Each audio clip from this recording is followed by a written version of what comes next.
வெளிப்படுத்தல் 17:3 வாசிங்கள் பார்ப்போம். வெளிப்படுத்தல் 17:3. ஆவிக்குள் என்னை வனாந்தரத்துக்கு கொண்டு போனான். அப்பொழுது 7 தலைகளையும் 10 கொம்புகளையும் உடையதும் தூஷணமான நாமங்களால் நிறைந்ததுமான சிவப்பு நிறமுள்ள மிருகத்தின் மேல் ஒரு ஸ்திரீ ஏறி இருக்க கண்டேன்.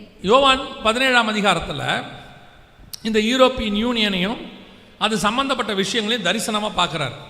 பார்க்கும்பொழுது அவருக்கு ஒரு அடையாளம் காட்டப்படுகிறது.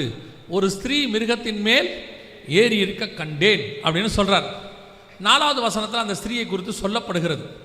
5-6 வசனங்களில் அந்த ஸ்திரீயை குறித்து அவர் ஆச்சரியப்படுகிறார். காரணம், பரிசுத்தவான்கள் ரத்தத்தில் அவள் வெறி கொண்டிருந்தாள், இயேசு கிறிஸ்துவை பற்றின சாட்சியில் அவர் வெறி கொண்டிருந்தாள். ஸோ இதெல்லாம் பார்க்கும்போது அவருக்கு தெரிஞ்சது என்னென்னா, அந்த 17ஆம் அதிகாரம் 18ஆம் அதிகாரம் ரெண்டும் அந்த ஸ்திரீயை குறித்து தான் இருக்கு. அந்த ஸ்திரீ யாரு, எப்படி இருப்பா, என்ன பண்ணுவா, எல்லாம் இருக்கு. இப்போ ஐரோப்பியன் யூனியன் என்று சொல்லக்கூடியதான யூரோப்பியன் யூனியனுக்கான சின்னம் உருவாக்கப்பட்டிருக்கிறது. இந்த வசனம் வந்தது 1900 வருஷத்துக்கு முன்னாடி பத்மு தீவில் யோவானுக்கு வெளிப்படுத்தப்பட்டது. இப்போ ஐரோப்பியன் யூனியன் 1951 வந்தது, அதாவது ரிஜிஸ்டர் பண்ணுறது. இப்போ அவங்க உலக வல்லரசாக மாறதுக்கான எல்லா வேலையும் செய்கிறாங்க. இப்போ அவங்களுடைய சின்னம் என்ன அப்படின்னு நீங்கள் பார்த்தீங்கன்னு சொன்னால், இதுதான் அவங்களுடைய சின்னம். எங்கே எடுத்தாலும் அவங்க சின்னம் இதுவாகத்தான் இருக்கும். எந்த இடத்துக்கு போய் நீங்கள் எடுத்தீங்கனாலும், 28 நாட்டுகளுக்கு நீங்கள் போனீங்கனாலும், அவங்களுடைய மந்த்லி மேகசினாக இருக்கட்டும், அவங்க காயின் யூரோ காயினாக இருக்கட்டும், அவங்க காலிங் கார்டாக இருக்கட்டும், ஸ்டாம்பாக இருக்கட்டும், பார்லிமெண்ட் வாசலில் இருக்கிற சிலை, நம்ம பார்லிமெண்ட் வாசலில் நம்ம தலைவர்கள் சிலை வச்சுருக்கிறோம் இல்லையா, ஒரு தலைவர்கள் சிலை வச்சுருப்போம். அவங்க பார்லிமெண்ட் வாசலில் இப்படி தான் சிலை வச்சுருப்பாங்க. இது பார்த்தீங்கன்னு சொன்னால், ஒரு ஸ்திரீ அதில் 17 இருக்கும், அந்த ஸ்திரீ கோபமாக இருக்கிறான்னு இருக்கும், வெறி கொண்டிருந்தால். இந்த சிலையை பாருங்கள், சாந்தமாகவே இருக்காது. எந்த சிலையாக இருந்தால் அது முட்டி பறந்துட்டு ஒரு மாதிரி கோபமாக இருக்கிற மாதிரியே தான் இருக்கும். எந்த இதுக்கு நீங்கள் போனீங்கனாலும் அப்படி தான் இருக்கும். நான் ஒரு யூரோப்பியன் யூனியன் பார்லிமெண்ட்டுக்கு நேராக போய் ஸ்ட்ராஸ்பர்கில் அவங்களுடைய பார்லிமெண்ட் வாசலில் இருந்த சிலையை நான் பார்த்துருக்கேன். இது நான் பார்த்து அந்த இடத்துல இருந்த சிலை பார்த்தீங்கன்னா சும்மா நம்மளை விட ஒரு 10-20 அடி உயரமாக இருக்கும், ஆக்ரோஷமாக இருக்கும். இப்படி ஒரு சிலை வடிவமைக்கப்பட்டிருக்கிறது. ஒரு இடத்துல வச்சா பரவாயில்ல, இது இன்னொரு நாட்டில் இருக்கிற பார்லிமெண்ட்.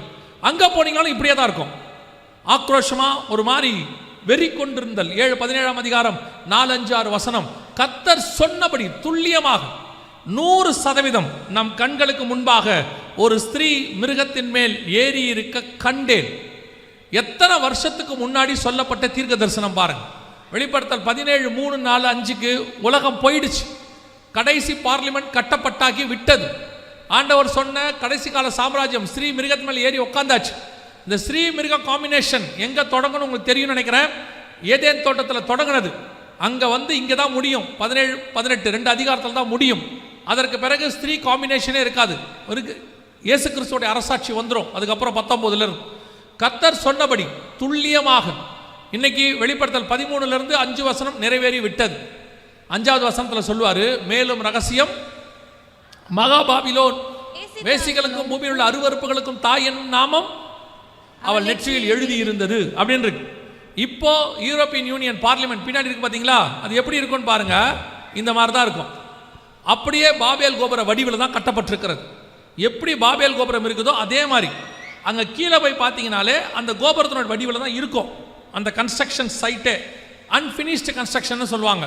எப்படி கட்டப்படாமல் கட்டடம் பாதியில் நிறுத்தப்பட்டுச்சோ அதே மாதிரி இவங்க கட்டடமும் இப்படி தான் இருக்கும். பார்க்கறதுக்கு கட்டப்படாமல் இருக்கும், ரவுண்டாக இருக்கும், இதே மாதிரி படிப்படியாக இருக்கும். இதெல்லாம் ஸ்ட்ராஸ்பர்கில் இருக்கிறது. எதுக்கு சொல்கிறேன் அப்படின்னா, அந்திகிறிஸ்து என்று சொல்லக்கூடிய பிசாசின் சாம்ராஜ்யத்தை உலகத்தில் கொண்டு வரக்கூடிய 7 ஆண்டு கால உபத்திரவ காலத்தை கொண்டு வரக்கூடிய அரசாட்சி கவர்மெண்ட்டுக்கான எல்லாம் இப்பொழுது தயாராக இருக்கிறது. தன்னுடைய ஆர்மி அதை ரெடி பண்ணிக்கிட்டு இருக்குது. வல்லமை அது கையில் போக போகிறதுக்கான கடைசி நிமிஷம் இது. இப்போ முந்திரா சாம்ராஜ்யம் விழுந்துருச்சு, ஸ்திரீ ஏறி மிருகத்து மேலே உட்காந்தாச்சு. ஏற்கனவே பாபேல் கோபுரம் கட்டப்படுகிற காலம் வந்துருச்சு. நீங்கள் வாசிச்சிங்கன்னா பழைய ஏற்பாட்டில் இருக்கும். ஆண்டவர் கேட்பார் 2 ஸ்திரீகளை பார்த்து, எங்கே போகிறீங்க? சினையார் தேசத்தில் உள்ள பாபேல் கோபுரத்தை, சினையார் தேசத்தில் உள்ள பாபேல் நாங்கள் கட்ட போகிறோம் அப்படிம்பாங்க. இப்போது கட்டுவதற்கான காலம் வந்துருச்சு நம் கண்களுக்கு முன்பாக.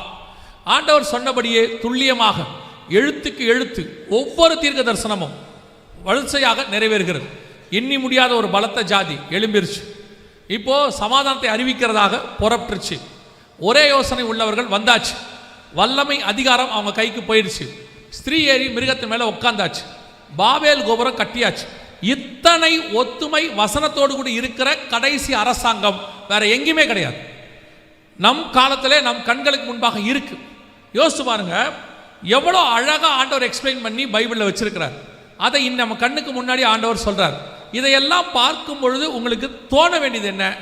இவைகள் சம்பவிக்க தொடங்கும் போது, லூக்கா 21:28 சொல்றாரு, இவைகள் சம்பவிக்க தொடங்கும் போது உங்கள் மீட்பு சமீபமாக இருப்பதால் நீங்கள் நிமிர்ந்து பார்த்து தலைகளை உயர்த்துங்கள் என்று வேதம் சொல்லுது. இதெல்லாம் சம்பவிக்க ஆரம்பிக்கும் பொழுது நம்மை மீட்கும்படி ஆண்டவர் வாசப்படிக்கு வந்திருக்கிறார் என்று வேதம் சொல்லுது.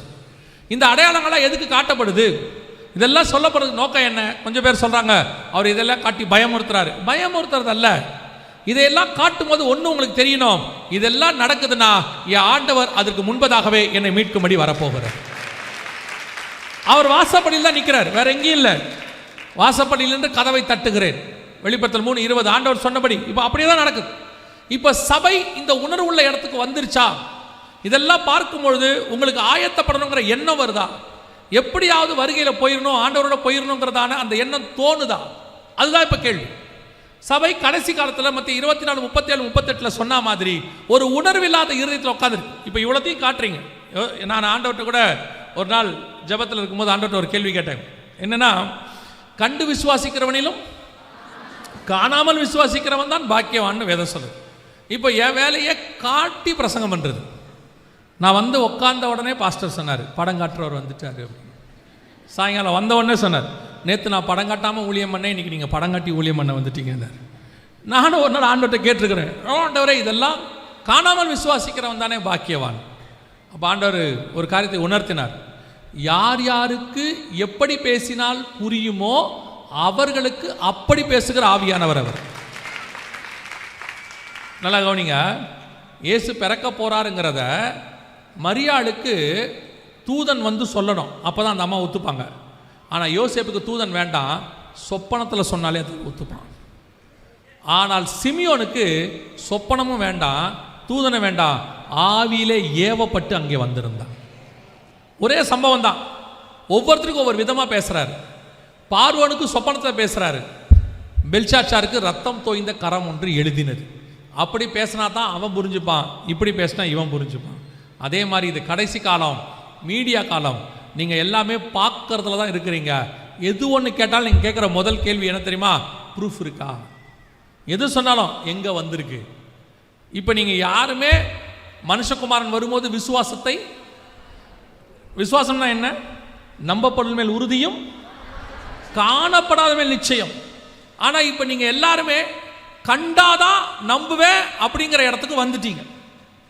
கண்டாதான் நம்புவோம். சபையும் அந்த இடத்துக்கு வந்துருச்சு. அதான் பிரச்சனையே. இப்போ சபைக்கு என்னை பொறுத்த வரைக்கும் தனிப்பட்ட கருத்து இது, சபைக்கு இவ்வளவு அடையாளங்கள் தேவையே இல்லை, காட்ட வேண்டியதே இல்லை. இயேசு வரார்னு சொன்னா சபை நம்பணும், விசுவாசிக்கணும், சபை ஆயத்தப்படணும், அவ்வளோதான். ஆனால் இன்னைக்கு சபை அந்த இடத்துல இல்லை. ஏன்னா கொஞ்சம் கொஞ்சமாக உங்களுக்கு எல்லாத்துக்கும் ப்ரூஃப் கொடுத்தாங்க. 25 வருஷமா எல்லாத்துக்கும் ப்ரூஃப். இப்போ நீங்கள் ப்ரூஃப் இருந்தால் தான் நம்ப. நீங்கள் சாதாரணமாகவே பாருங்களேன், இந்த மாதிரி ஒன்று வந்திருக்குதா? அடுத்த கேள்வி எங்கே போட்டிருக்குது? நீங்கள் கேட்குறது தானே. ஒரு சின்ன புடவையே ஆஃபர் எங்கே போட்டிருக்குது?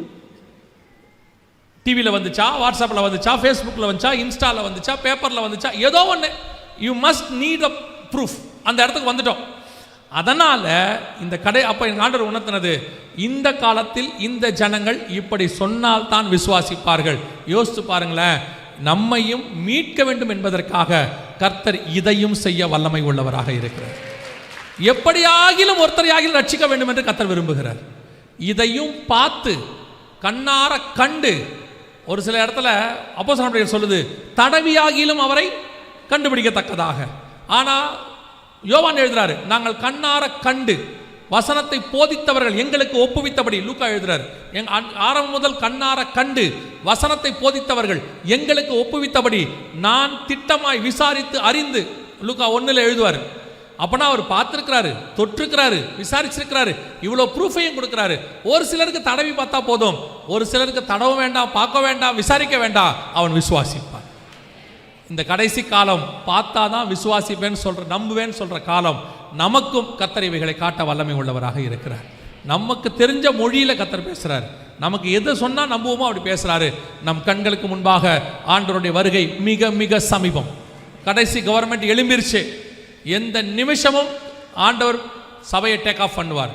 தடை செய்கிறவன் நடுவிலிருந்து நீக்கப்படும் முன்னே அது வெளிப்படாது. இப்போ தடை செய்கிறது சபையும் பரிசுத்த ஆவியானவரும். நாம் எடுத்துக்கொள்ளப்பட்ட உடனே அந்திகிறிஸ்துவின் ஆட்சி பூமிக்கு வந்துடும். இப்போ எல்லாமே ரெடியாக இருக்கு. இப்போ நமக்கு இருக்கிற ஒரே வாய்ப்பு, ஒரே ஒரு வாய்ப்பு, கர்த்தருடைய வருகையில் போவது மட்டும். இப்போ வாசப்படியில் நின்று அந்த மணவாட்டிக்கு 5ஆம் அதிகாரத்தில் உன்னத பாட்டில் தட்டுவார் ஆண்டவர். கதவை தர என் மணவாளியே, என் புறாவே, என் உத்தமையே, கதவை தர. அந்த மாதிரி திறக்காது, பேசிக்கிட்டே இருக்கோம். வஸ்திரத்தை கலைந்தேன், பாதனை கழுவினேனோ. என்ன நடக்கும் தெரியுமா? நேசர் வந்துட்டு போயிடுவார். அதுக்கப்புறம் கதவை திறந்துட்டு அந்த அம்மா வெளியே ஓடும். வசனம் சொல்லும், வழியிலே காவலர்கள் என்னை பிடித்து அடித்துன்னு இருக்கும். அதான் உபத்திரவ காலம். தட்டுமோது திறந்து மணவாளோட போயிட்டா மரியாதையாக பரலோகத்துக்கு போயிடலாம். அவர் விட்டுட்டோம், பின்னாடி உபத்திரவத்துக்கு மத்தியில் தான் கடந்து போகணும். நம் கண்களுக்கு முன்பாக வாசப்படிக்கு ஆண்டவர் வந்து விட்டார். இனி காலம் செல்லாது. ஆண்டவராக இயேசு கிறிஸ்துவை சொந்த இரட்சகராக ஏற்றுக்கொண்டு அவருடைய இரத்தத்தினாலே பாவ மன்னிப்பின் நிச்சயத்தை பெற்று ஆண்டவர் என் பாவத்தை மன்னிச்சாருங்கிற நிச்சயம் உங்களுக்கு இருந்தால் நீங்கள் வருகையில் போவது அதிக நிச்சயம். வேற வழியே இல்லை. இவ்வளோத்தையும் சொன்ன ஆண்டவர் தான் பரலோகத்திற்கு வழியும் சொல்லியிருக்கிறார். இவ்வளத்தையும் சொன்ன ஆண்டவர் தான் பரலோகத்தை உங்களை கூட்டிட்டு போவேன்னு வாக்கு பண்ணி இருக்கிறார். இவ்வளத்தையும் சொன்ன ஆண்டவர் தான் பரலோகத்துக்கு போகிறதுக்காக உங்களுக்கும் எனக்கும் ரத்தம் சிந்தி இருக்கிறார். அந்த இயேசு கிறிஸ்துவை சொந்த இரட்சகராக ஏற்றுக்கொண்டு உம்முடைய ரத்தத்தால் என் பாவத்தை கழுவும்னு அறிக்கை செய்து உம்முடைய என் இரட்சகராக ஏற்றுக்கொள்கிறேன், உம்முடைய தகப்பனாக ஏற்றுக்கொள்ள நீங்கள் பாவ அறிக்கை செஞ்சீங்கன்னா போதும், அவர் நம் பாவங்களை மன்னிக்க வல்லமை உள்ளவராக இருக்கிறார். இயேசு வேற எதையும் உங்ககிட்ட கேட்கவே இல்லை.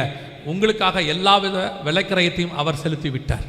அவர் உங்ககிட்ட எங்கிட்டையும் கேட்டது, மனம் திரும்புங்கள், பரலோக ராஜ்யம் சமீபமாக இருக்கிறது. அல்லேலூயா. இயேசு கிறிஸ்துவை நான் சொந்த ரட்சகரை ரொம்ப வருஷத்துக்கு முன்னாடி ஏற்றுக்கொண்டேன். நாங்களாம் இத்தனை வருஷமாக இருக்கிறோம். நல்லது. ஆனால் உங்கள் ரட்சிப்பு பூரணப்பட பிரயாசப்படுங்கள். 25 வருஷத்துக்கு முன்னாடி ரட்சிக்கப்பட்டேங்கிறது நல்லது. இன்றைக்கும் அந்த ரட்சிப்பில் நீங்கள் இருக்கிறீங்களான்னு பாருங்கள். ஏன்னா கடைசி காலத்தில் ஒரு குரூப் சொல்லிட்டு இருக்குது, ஒன் சேவ் எவர் சேவ்டும்பா. ஒரு தடவை ரட்சிக்கப்பட்டால் போதும், கண்டிப்பாக எப்படி இருந்தாலும் பரலோகத்துக்கு கூட்டு போவாங்க. அதெல்லாம் இல்லை. முடிவு பரியந்தம் நிலை நிற்கிறவனே ரட்சிக்கப்படுவான்.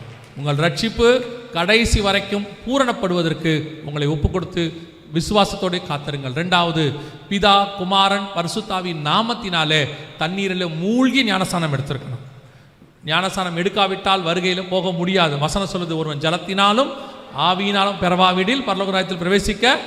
நான் குழந்தையில் எடுத்தேன், சின்ன வயசில் எடுத்தேன், எனக்கு எடுத்தது எப்போன்னு தெரியாது. வசனம் தெளிவாக சொல்லுது, விசுவாசம் உள்ளவனாகி ஞானஸ்நானம் பெறுகிறவனே ரட்சிக்கப்படுவான். குழந்தையாக இருந்து ஞானஸ்நானம் பெறவன் ரட்சிக்கப்பட மாட்டான். பைபிளில் அப்படி இல்லை. எனவே ஒரே ஞானஸ்நானம் தான், அது தண்ணியில் மூழ்கி பிதா குமாரன் பரிசுத்தாவின் நாமத்தில் எடுக்கிறது. அதை எடுத்திருக்கிறீங்களா? அந்த ஞானஸ்நானம் எடுக்காதவங்க ஞானஸ்நானத்துக்கு ஒப்பு கொடுங்க. இயேசுவை ஏற்றுக்கொள்ளாதவங்க ஏற்றுக்கொள்வதுக்கு ஒப்பு கொடுங்க. ராஜா வரப்போகிறார், இனி காலம் செல்லாது. அல்லேலூயா.